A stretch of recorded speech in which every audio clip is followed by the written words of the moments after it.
Hey guys, how you doing? It's Lawrence G here, and as you can see, we're starting on part 3, the making of this rail rifle. We left off last time, we just finished off the body, the grip, and kind of finished off the magazine, so we're going to carry on from there. Let's get started.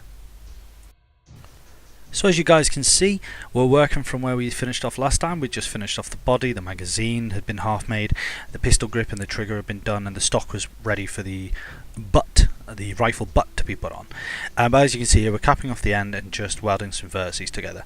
Like I said previous episode, I do plan to clean it all up and everything, and it will be going into a little bit more high poly with a bit of more detail and such later on in other episodes. So as you can see, taking the magazine, symmetried it over by using the loop. I think the magazine's looking pretty cool. I'm pretty happy with that. Basically gonna start, I think what we're going to do tonight is start work on the actual front end of the weapon, such as the barrel components, the gas tube, and may even move on to the actual muzzle and the rails that you can see at the end of the muzzle there, in which the actual ammunition would fly out. So what we're going to do here is start work on the actual butt, the rubber stock butt as it would be. So I've already made like a box setup in preparation for what I was going to do, and as you can see, I've selected the edges, connected up the edges to add some more edges in there. I said edges too many times. And what I'm going to do is, like previously, I'm going to move the vertices around just to match up the shape a bit better, and from there what we'll do is basically make sure the model matches those vertices as close as possible. Just grab the edge on the end there and chamfered it, so got that nice flat rounded edge on the end there. I think the stock butt is going to look pretty good. A lot of the detail I think of the stock butt will be in the actual texture, making it look like rubber or even like some form of plastic material. I think rubber's best. So you see I'm selecting verts and connecting edges there. Add an edge right down the middle. Sorry about that. As you can see, I'm adding more edges, more verts, and just trying to give the edges where there is a bit more curve, adding a bit more curve, making it a lot neater, trying to give it a bit more shape.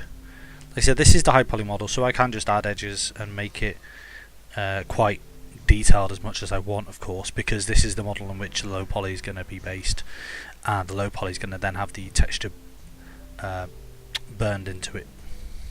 Baked into it, burned into it. Makes no sense. It's gonna have it baked into it. So what I'm doing is, you can see I've selected the vertices one by one, going along the edge, and neatly bringing them in. Just add like a type of chamfer, as if it was rounded, quite soft edges. But there's no point just trying to select the edge and trying to find a shortcut.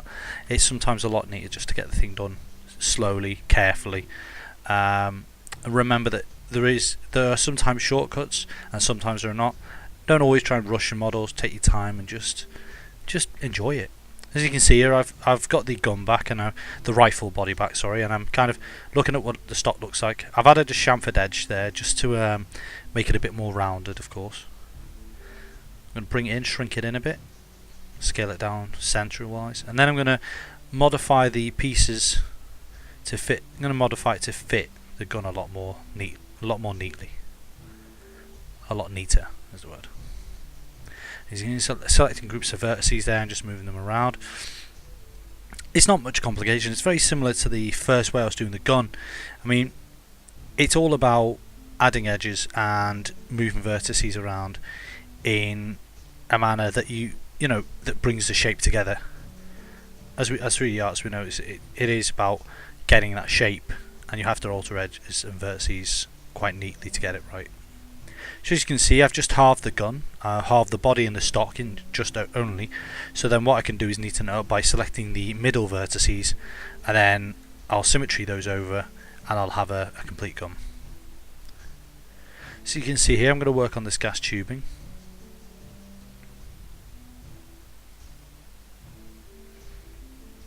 Now this is more like a barrel support. This is going to go into the body on the top and add as a barrel support. I'm going to detach some of the components and attach some of the components. I've gone back to the stock, just moving things around. I've noticed it's not exactly right when symmetried.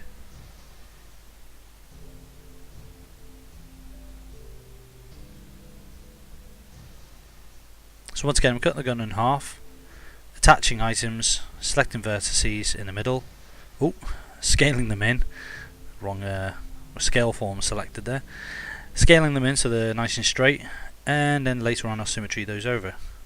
For now, I'm going to just mess around with this piece, the tube, the metal bar that would support the barrel hanging out of the gun.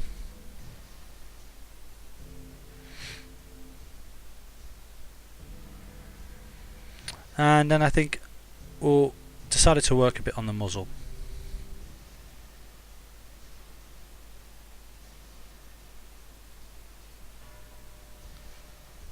So first things first, I'm selecting vertices again, moving around, trying to get a shape. This is the bar hold, as I would call it. I'll call it that. And this will support the bar at the end.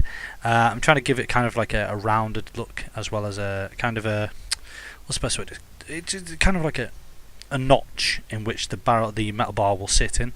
I want it to sit quite close to the metal bar, and it'll have a hole in the centre in which the metal bar goes through.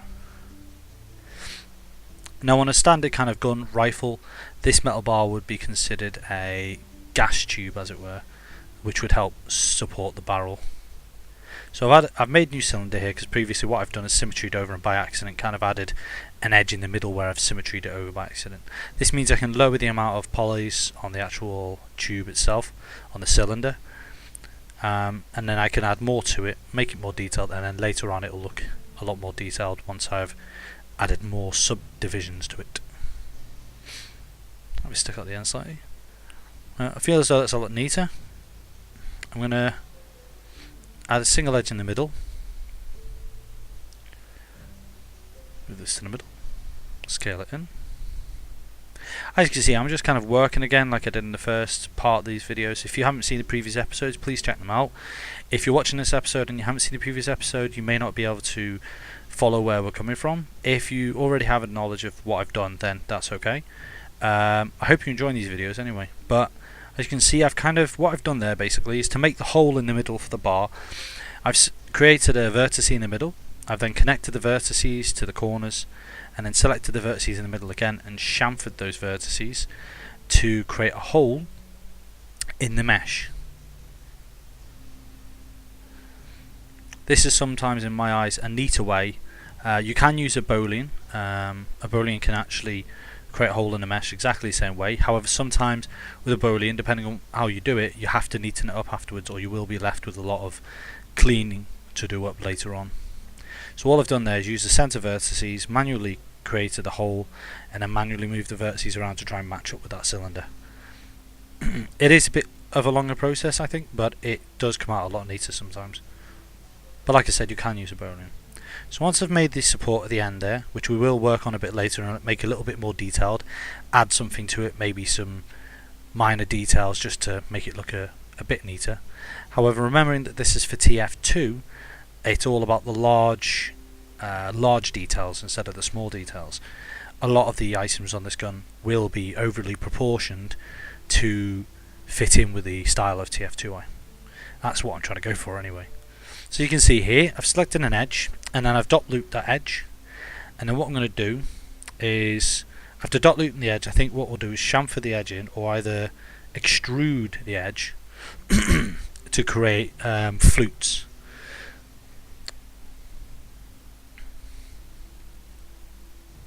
Well, create bevels of some sort of nature. It's a nice little detail. I'm not going to make them too small. Have them quite obvious. I'll see how they look in the final bake. If they're too small a detail, I might have to make them larger just so they don't so they do actually appear and look better. As you can see there, I tried to go through a shortcut like I was saying before. I selected all the vertices and connected, and it left me with quite a lot of cleanup. It's an example of where a shortcut isn't the best thing to do. So what I'm doing here is just trying to clean up the mesh a bit. There are a few triangles in there, but I will deal with those a bit later. But I was trying to make sure there were less triangles and more polygon squares in there. Four-sided objects. They weren't exactly squares, were they? So I've beveled the end just to give it a bit of roundness. I'm quite happy with that. Looks quite nice. So, I've worked on the bar above the barrel. What we're going to work on next is, I think I'll work on this main barrel piece on the gun.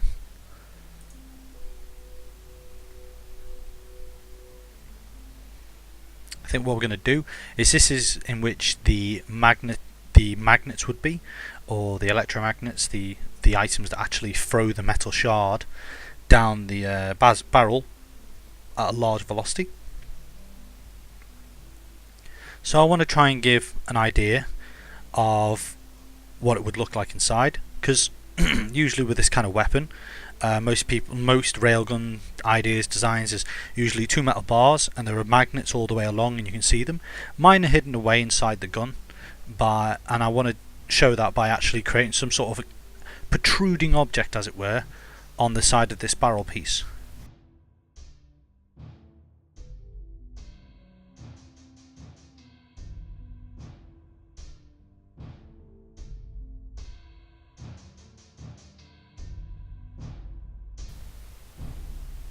So as you can see, I've extruded these faces, then beveled, and then added some more edges just to change the shape slightly, give them more of a rounded feel.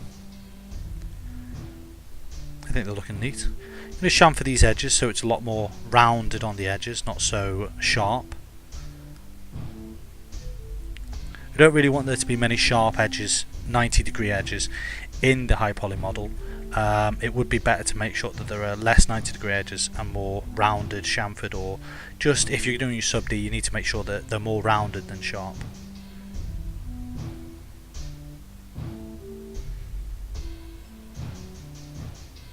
So I'm going to do here, select the faces on the end of the actual gun body, and instead of the barrel just vanishing inside the body into nothing, I want to make it look as though it actually slots into the end of the gun neatly. So what I'm trying to do here is create the illusion that it's slotted into the gun into a casing of some sort, and later on in the actual model I'll make it look even more as though it's slotted in by actually adding nuts, screws or bolts of some sort, or even rivets, indented rivets. So I've created the faces, I've chosen the faces, sorry. I've used this inset to add another face inside those faces, and now what I'm doing is just deciding on which ones to extrude, pulling them out and creating this just a slight jut, just to give that illusion that it's actually slotted into the body neatly instead of just vanishing inside the body. It's similar to what I did with the bar on top and the bar hold at the front there. I didn't just put it into that end piece and leave it sitting there. I just put it in there and actually added a hole, so it didn't just look like it was sitting in nothing. It's better to give something some sort of jut or hole or angle so people would believe the illusion that it's actually fitted through that hole. However, on the low poly, I don't think I'll actually make that hole. If I have to, I will. So what I'm doing now is adding the muzzle cover, as it were. This is the end piece on which the barrel will be covered for the protection of the user, I would imagine. And I've kind of just changed the shape slightly of it, gave it a bit more of a rounded bottom, still a flat top. I've beveled in the front part, but the back part's going to stay completely flat. Again, I'm going to make it look like there's a jut and it doesn't just vanish, and this time, instead of it jutting inside the body, the actual barrel cover juts inwards by using a face. I've used a face, inset and then an extrude, and then what I've done is pulled it into the back of the gun piece. I will later on make it look like this one is fitted onto that barrel a lot better, because I can see that all I have done is just put it into the back of it again, but I will make it look like it's fitted a lot neater. So as you can see, I've just added a few more edges just to make it curve a bit neater, chamfered the edges at the top, and I'm now adding another face inset in the centre.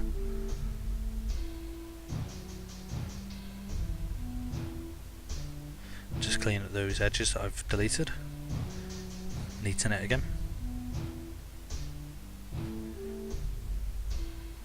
The faces, there you go.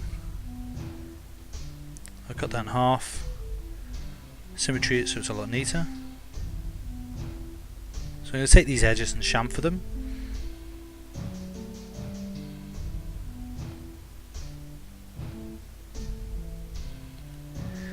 Then bring those faces, bevel them down, and have them hidden away inside there.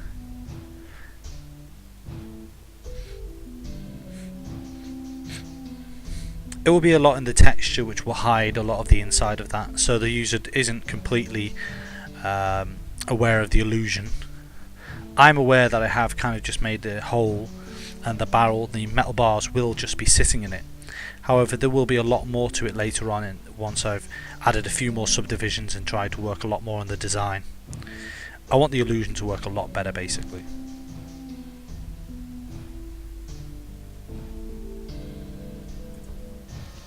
So as you can see, I've gone from the barrel cover and I'm now working on the muzzle part of the gun, which are the metal rails on which the bullet would travel. I think so far it's looking pretty good. I'm pretty happy with where it's gone. Barrel cover looks good and the muzzle cover looks even better. Hey guys, how you doing? Thank you guys for watching. You can check out the previous episode now by clicking on this link. Check me out on Twitter. Don't forget to subscribe and please share and like this video. And also please comment if you have any idea, any criticisms or any idea of what you'd like to see me do next. Cheers guys. See you next time.